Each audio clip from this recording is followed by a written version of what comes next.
৬৮ বছরের পথ চলায় ইরানের সর্বোচ্চ নেতা আয়াতুল্লাহ আলী খামেনি যেন একাকী এক বৃক্ষ, যার শিকড় প্রথিত ১৯৪৯ সালের ইসলামী বিপ্লবের গভীরে। পশ্চিমা শক্তির প্রতি অনাস্থা আর দেশের শাসন ব্যবস্থা টিকিয়ে রাখার অদম্য জেদ তাকে এত বছর ধরে টিকিয়ে রেখেছে ক্ষমতার মসনদে। কিন্তু সাম্প্রতিক ইসরায়েলি হামলা আর আঞ্চলিক মিত্র হারানোর ধাক্কায় তিনি যেন ক্রমেই আরও একা হয়ে পড়ছেন। তার চারপাশের পরিচিত পৃথিবীটা দ্রুত বদলে যাচ্ছে। সম্প্রতি ইসরায়েলি বিমান হামলায় খামেনির সামরিক ও গোয়েন্দা উপদেষ্টাদের নিহত হওয়াটা তার সিদ্ধান্ত গ্রহণের অভ্যন্তরীণ বলয়কে মারাত্মকভাবে ক্ষতিগ্রস্ত করেছে।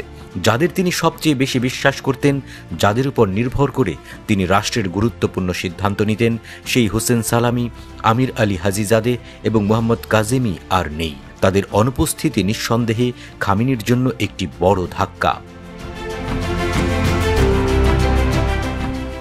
রয়টার্সের ৫টি সূত্র জানিয়েছে, এই শূন্যতা ইরানের প্রতিরক্ষা ও অভ্যন্তরীণ স্থিতিশীলতার ক্ষেত্রে ভুল সিদ্ধান্তের ঝুঁকি বাড়িয়ে দিয়েছে, যা এখন অত্যন্ত বিপজ্জনক হয়ে উঠেছে। অ্যালেক্স ভাটাঙ্কা মধ্যপ্রাচ্য বিশেষজ্ঞ।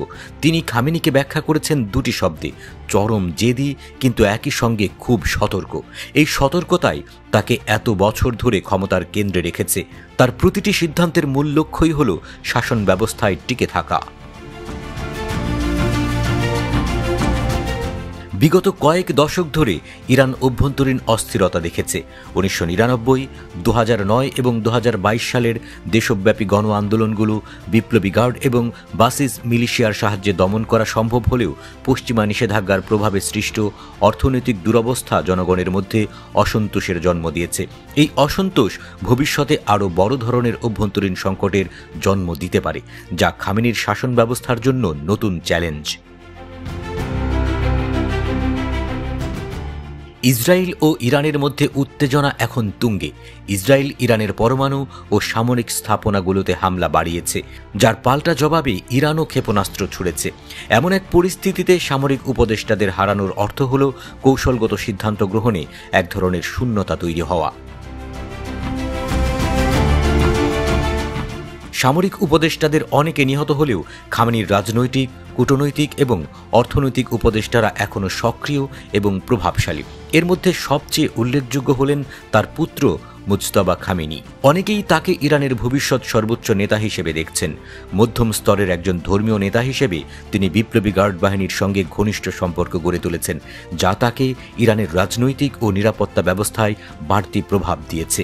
খামেনির কার্যালয়ের রাজনৈতিক নিরাপত্তা বিষয়ক উপপ্রধান আলী আসগর হেজাজিও ইরানের স্পর্শকাতর নিরাপত্তা সিদ্ধান্তগুলোতে গুরুত্বপূর্ণ ভূমিকা রেখে চলেছেন।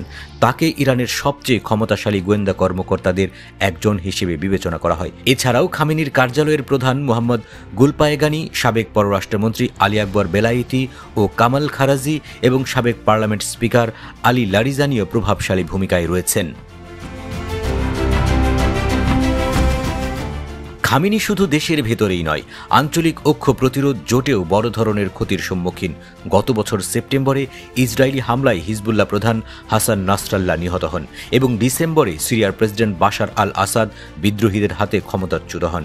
এই দুই নেতাই ছিলেন খামেনির ঘনিষ্ঠ এবং দীর্ঘদিনের আঞ্চলিক মিত্র।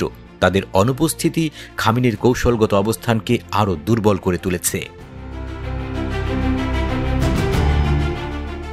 সব মিলিয়ে ৮৬ বছর বয়সী আয়াতুল্লাহ আলী খামেনি এক কঠিন সময়ের মধ্য দিয়ে যাচ্ছেন। তার চারপাশে থাকা পরিচিত মুখগুলো হারিয়ে যাচ্ছে।